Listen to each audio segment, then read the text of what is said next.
So,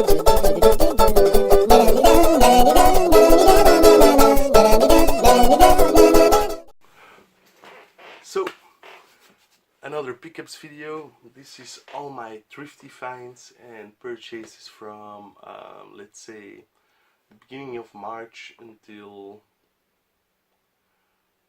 10th of April. Yeah, something like that.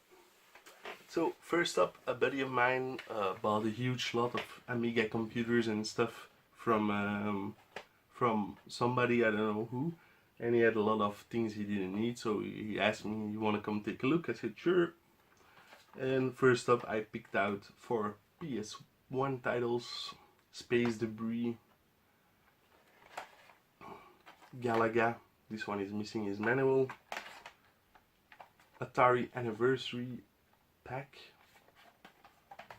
and Austin Powers Pinball.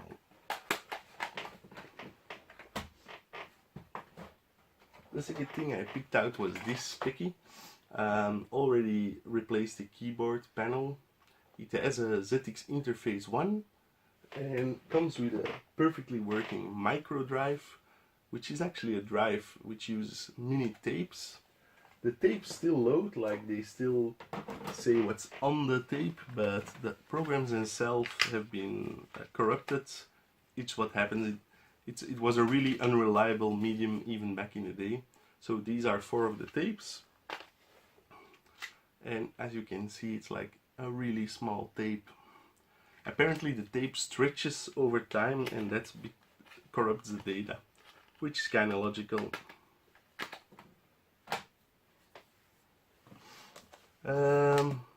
Yeah, these 2 Xbox 360 titles I picked up in a thrift store way above the Netherlands.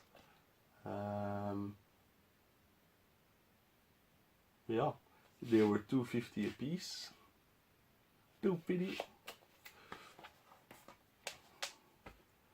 Mortal Kombat and Fable 2. Gotta love those games. And then Julian said to me, "There's a thrift store that has a lot of game stuff at €2 a piece."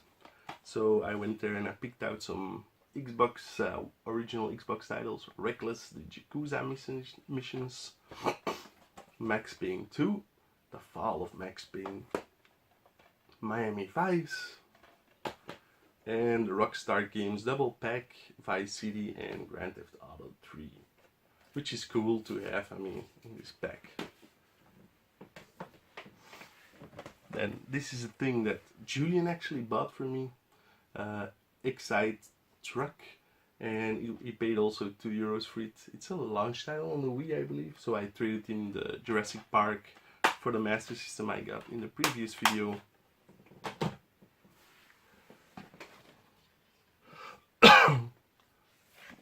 Then I went to my local cash converters, and suddenly they had some decent PS2 titles, so I picked them out.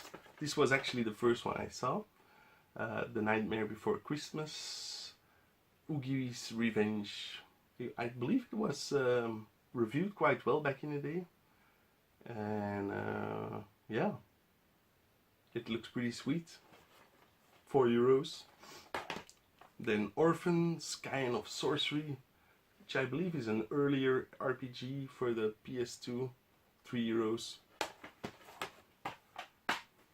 And then Guilty Gear X, which I already had, but my copy has no manual, and I believe this disc is in worse condition, so I just probably swap the discs out.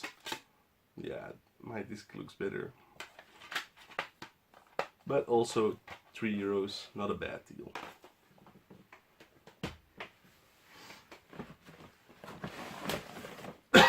Sorry guys, I have a cough here. And then this is also a thrift store find. 3D graphics card for PCI. I just picked it up because it looked cool. Apparently it's a really expensive one because it's PCI, not HDP. So I'm gonna sell it off probably. First I have to test it because here it says we didn't test it, so I need to check that it works. Probably works fine. It looks like new inside. And this is a thing I bought on Wednesday. It was really strange. I went onto like the Belgian government. They have like when they take control of your assets and have old stuff to sell, they have like this web shop where they auction it off online, and they were selling a Japanese 32X boxed. So I was like, why is a Belgian tax agency selling off 32X, especially a Japanese one? So the only thing I can think of is that somebody had to pay import taxes on this and didn't want to do it, and instead of throwing it away, they just offered it for sale on their web shop. I ended up paying 117 euros for it, so people were bidding against each other, which is still an okay price for this, and I really love the 32X. It's such an insane system, and now I have one boxed. This is my third 32X, but a boxed one is really nice. It looks like it's never been used. The box marks probably came from shipping it out. So yeah, that was a pretty sweet find. I'm gonna pause the video because I think I have some more stuff. One moment. So these are also pretty sweet thrift store finds. It's the 7-Up character Fido Dido, and these were only 25 cents. Pretty nice. Fido on a skateboard. And I really love this 80s design. I don't know if they're imported from the United States because they're made in St. Louis, but I thought the Fido Dido character was only in Europe. These are from 1985, 25 cents a piece. And then lastly, I went to Facts, your Belgian Comic Con, and I bought some games there. So first up, there was this seller, and he had a big box of X-Rental Mega Drive games, and I picked out Super Smash TV, Pigskin Football, and Wings of War. In total, these were priced at 19 euros, but I got them for 15. I thought I didn't have Wings of War, but in Europe it's just called Gainok, and I have complete boxed, so I was confused by the title. So if anybody wants to trade this is apparently a very expensive game, so you can make a sweet deal with me if you want Gainok, Wings of War, the USA version. Ooh.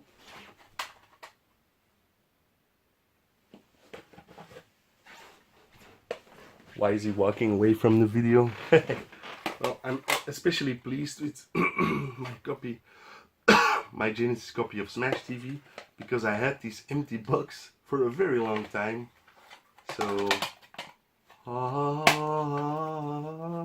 no manual yet, but it's a Genesis copy in a Genesis case. Bang!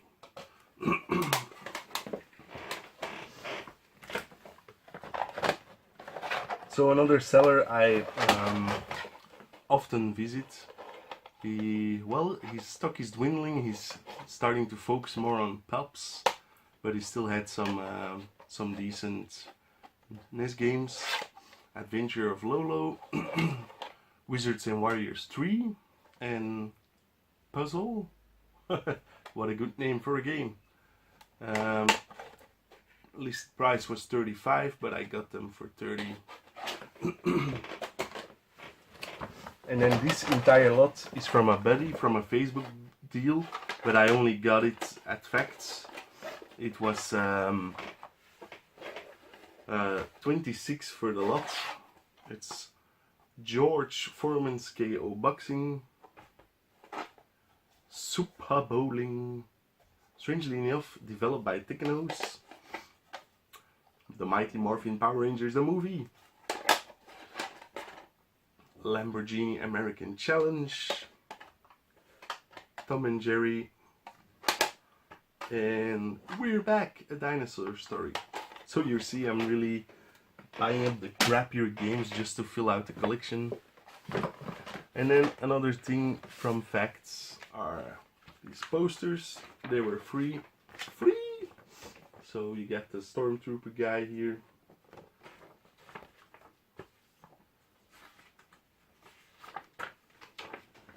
The Guardians of the Galaxy's Endgame. I might hang this one up.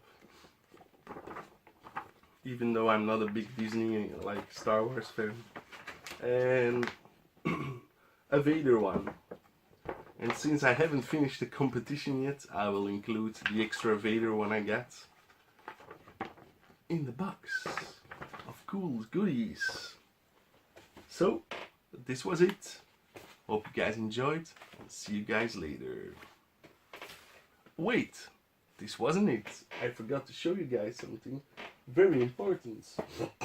So, a guy called, well, I don't know how the guy's named, but the computer program company is called PenguinNet. They made a brand new game for the Atari 7800, and it's really well polished.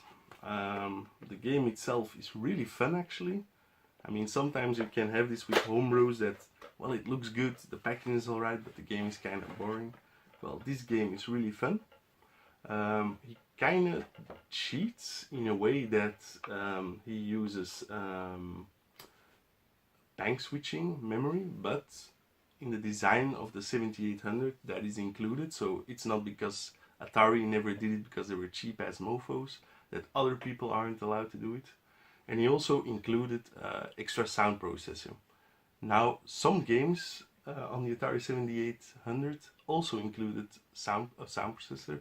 Ball Blazer is a notable example. He used a different processor because the original Atari one isn't for sale anymore, of course. You have to like cut open a Ball Blazer card to get the processor out, which is kind of a shame.